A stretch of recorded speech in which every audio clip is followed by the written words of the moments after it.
ने मास कान्हा के जन्म भैले के कर मन मगन भैले के कर मन मगन भैले हो। ललना कवन रहे शुभ कई रतिया के कर जियरा जुड़ाई गए जियरा जुड़ाई गए हो। कौने मास कान्हा के जन्म भैले के कर मन मगन भैले के मगन भैले हो। ललना के कर ओ ललना कवन रहे शुभ की रतिया जियरा जुड़ाई गईले जियरा जुड़ाई गईले हो। भादौ मास कान्हा के जन्म भैले वासुदेव मगन भैले वासुदेव मगन भैले हो। ललनाष्टमी के रहे शोभ दिनवा जियरा जुड़ाई गए जियरा जुड़ाई गए हो। के हो कन्हैया के जन्म दिहले के हो पालन कैले के हो पालन कैले हो।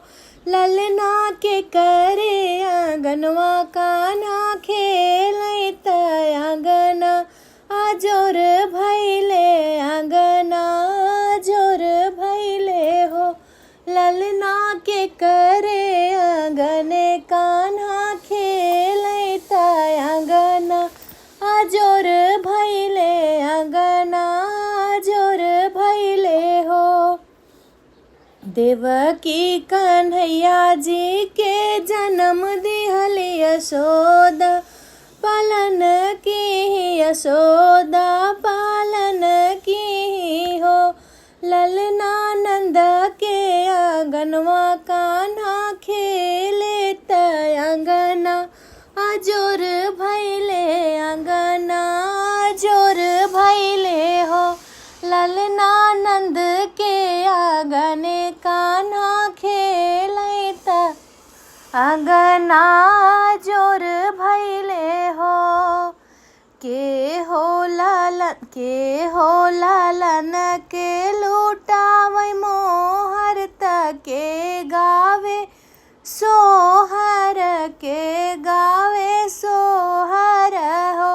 ललना के लिखे सुंदर गीतिया गीतिया सुहावन लागे गीतिया सुहावन लागे हो। के हो लूटावे कान्हा के मोहर के गावे सोहर हो। ललना के लिखे सुंदर गीतिया गीतिया सुहावन लागे गीतिया सुहावन लागे हो। नंद लूटावे मोहर कान्हा के गावे सहेली सोहर सहेली गावे सोहर हो। ललना लिखे से बाटे सुंदर गीतिया गीतिया सुहावन लागे गीतिया सुहावन लागे हो।